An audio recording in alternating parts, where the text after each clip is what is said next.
que vocês estejam bem. Eu sou o Gabriel, sou um dos palestrantes, um dos trabalhadores aqui do Espaço Hamed, e hoje a nossa conversa é uma continuação das palestras, né, que a gente vem publicando aqui sobre conversas difíceis. E no último encontro que nós tivemos, a conversa foi sobre conversas difíceis, os nossos dois últimos encontros. Então a ideia hoje é a gente completar esse conteúdo, trazer uma outra informação, né? Um complemento, uma nova discussão. E uma das coisas que falamos no nosso último encontro foi sobre os laços de família, que é onde a gente costuma ter as conversas mais difíceis. Antes da gente começar propriamente dito o nosso encontro, vou fazer uma oração breve, singela. Você daí também, se quiser. Então vamos mentalizando aqui ao nosso redor, como se fosse uma névoa, uma luz dourada a nos envolver. E vamos considerar que essa é a presença de Deus aqui ao nosso redor. E sentindo essa presença de Deus, essa presença divina, seja lá qual for a sua preferência de divindade, vamos pedir à divindade que, nos envolvendo, nos dê clareza de pensamento, nos deixe permeáveis às coisas que vamos aprender aqui hoje ou relembrar, e que isso nos ajude a rever os nossos passos, rever as nossas decisões, e assim a gente consiga ter uma vida melhor, mais alinhada com as leis divinas, em paz conosco mesmos, no nosso interior, nos nossos sentimentos, né? E vamos lá?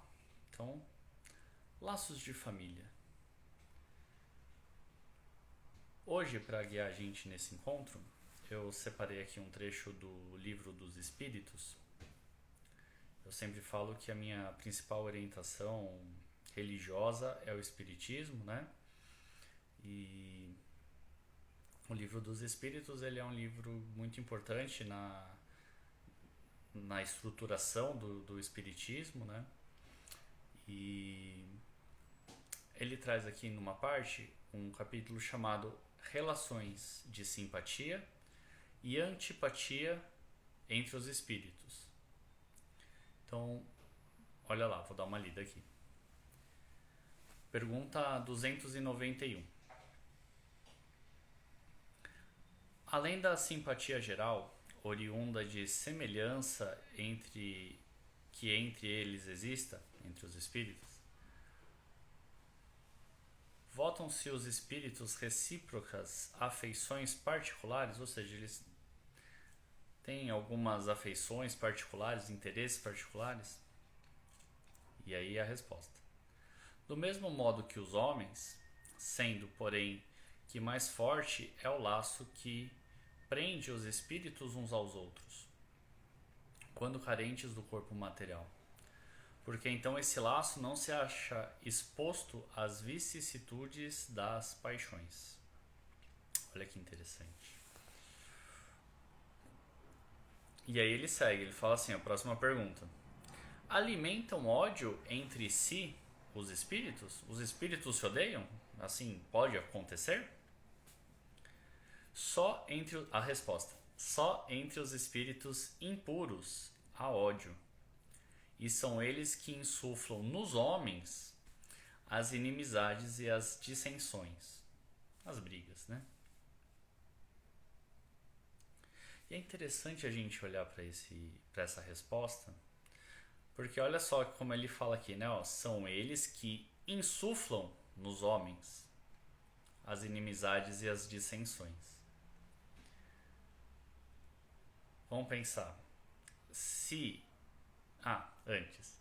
Só entre os espíritos impuros há ódio. Então entre a gente, que somos espíritos encarnados, na perspectiva do espiritismo. Nós não somos perfeitos, né? Reconhecer isso é um primeiro sinal de que podemos trabalhar pela nossa melhoria. Então, quando a gente se sente com ódio, com raiva e etc., pessoas desencarnadas, se estiverem próximas de nós, podem manter a gente com raiva ou contribuir para que nós nos mantenhamos com raiva por mais tempo do que ficaríamos naturalmente, digamos assim. Então perceba, não é que a gente fica com raiva porque um espírito desencarnado está fazendo eu ficar com raiva. Eu fico com raiva porque é um sentimento meu, é uma questão minha. A questão é que tendo mais alguém com raiva, são dois tendo raiva, né? Eu e essa pessoa desencarnada. E aí a raiva fica maior. Então por isso que ele fala assim, insuflam, aumentam o ódio, aumentam a raiva. Mas tem um outro lado também, tá, gente? Aumentam a alegria, aumentam a simpatia, aumentam o respeito.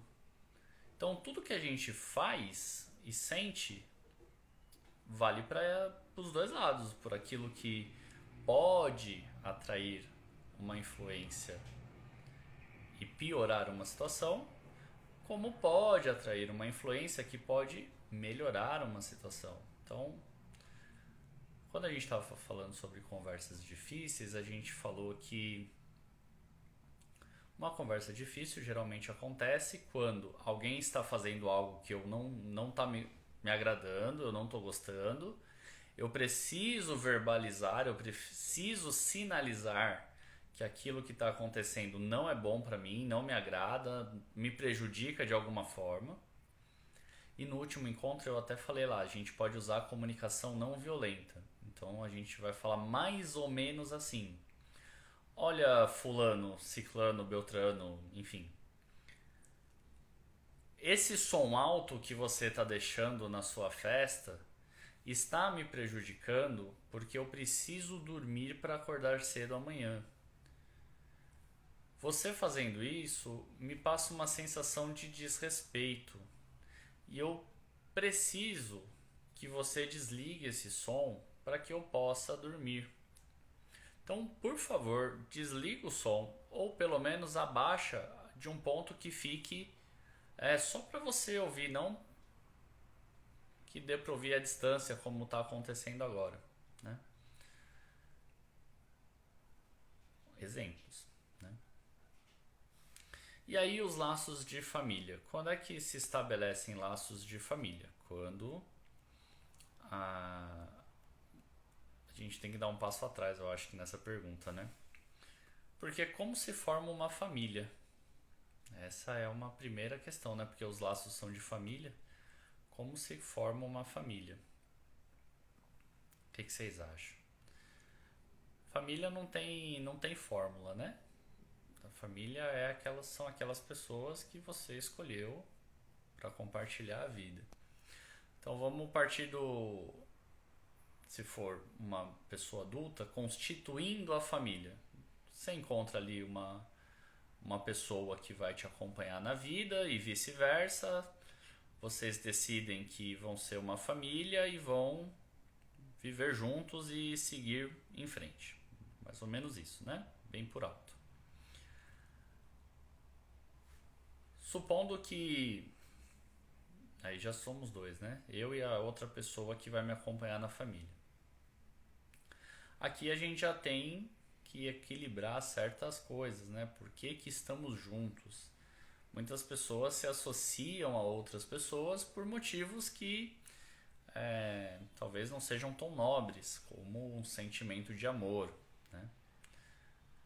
E isso pode gerar complicações no futuro ou quando aquela coisa que motivou a união acabar. Então, exemplo, associações por interesses econômicos, financeiros. Aí acaba aquela condição financeira, a família se separa porque o que os unia não era exatamente um laço sentimental, né, entre as partes, mas sim um laço de interesse pelo fator financeiro. Então isso é um exemplo, né? Não é um julgamento, hein, por favor. É só um exemplo, tá? E aí duas pessoas se unem, constituem ali uma família e às vezes decidem ampliar essa família, trazendo ao mundo uma nova pessoa ou trazendo uma outra pessoa a partir de uma adoção, por exemplo, seja lá como for o meio, né? A questão é que ali se estabelece mais um laço de família. E aí os laços de família vão ficando cada vez mais densos, né? Com mais ramificações, né? Todo mundo nasceu de alguém, então para trás, né, da geração para anterior, você tem a sua mãe, seu pai, enfim, genitores, e antes disso tem os avós, e antes disso os tataravós, e tios, tias, primos, enfim, só aumenta essa rede, né? E essa rede é o que constituem os laços de família. Quando o Espiritismo vem e esclarece que os espíritos se associam por vínculos emocionais ou de comportamento, é disso que ele está falando, né? Sabe aquele amigo ou amiga que você tem e você fala, nossa, gosto mais do que se fosse meu irmão de sangue, minha irmã de sangue, né?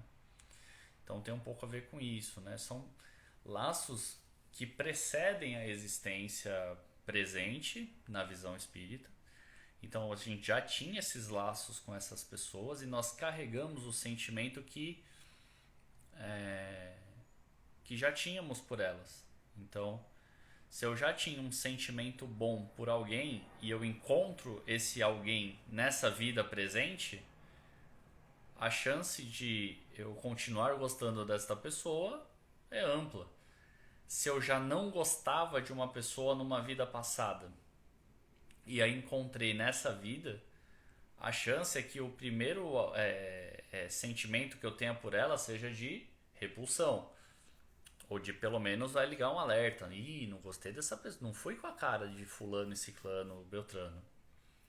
Às vezes tem a ver com isso, né? De uma ligação de um tempo anterior que voltou a se estabelecer no momento presente.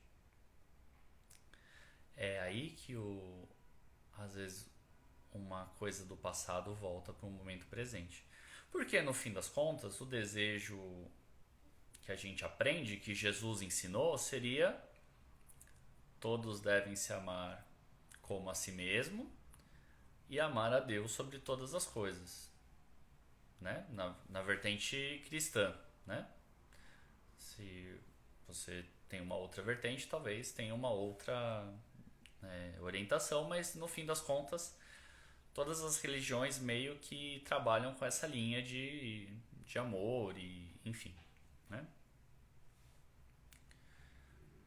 Quando a gente, para fazer, né, o amar ao próximo como a si mesmo e a Deus sobre todas as coisas, a gente precisa renovar os nossos hábitos, porque normalmente os nossos hábitos não vão ao encontro desse pedido, dessa orientação, né? E é aí que dá a oportunidade de melhorar, a oportunidade de evoluir, de ser diferente, né? Então tudo está relacionado com quem somos hoje e onde temos que chegar. Lá atrás, numa palestra muito antiga, num vídeo muito antigo que a gente fez, a gente falou sobre sentir, pensar e agir. E conectamos com os ensinamentos de Jesus. Se quiser rolar o banco de vídeos aqui do Instagram, provavelmente está lá, né?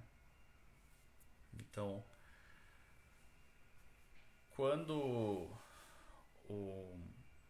uma nova pessoa chega na vida de uma família, né? Então, seja por um nascimento, seja por algum outro tipo de relação, né? De filiação e etc. Ali tem que ser provavelmente equalizada alguma demanda energética do passado, né? Ou o contrário, aquela pessoa que chegou agora veio para impulsionar a mudança dos membros que lá já estavam. Ficou muito complicado? Qualquer coisa deixa a mensagem e a gente retoma esse assunto no outro dia. Por hoje era isso. Nosso tempo já está chegando ao fim. Obrigado para quem está assistindo. Assistam sempre. E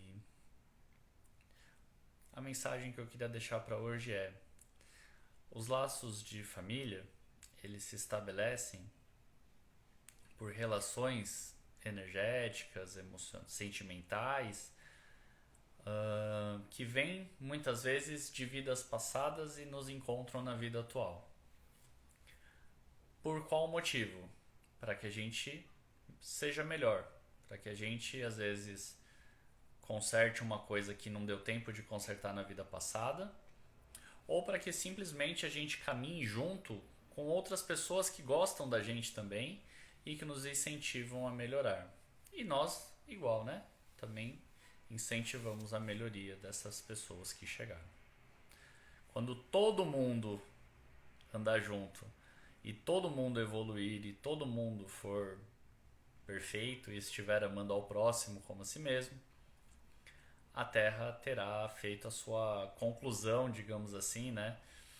De passagem de mundo de expiação e provas para um mundo de paz e harmonia, enfim, né?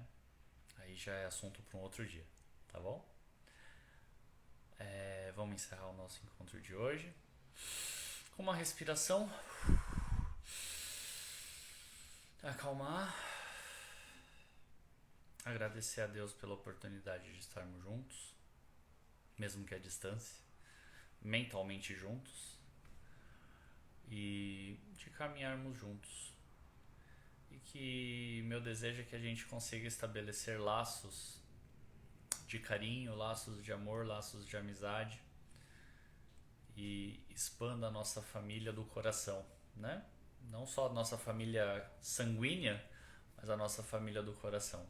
E aí a nossa sociedade provavelmente viverá tempos melhores, certo? Beijos e abraços a todos e até o próximo encontro. Tchau, tchau.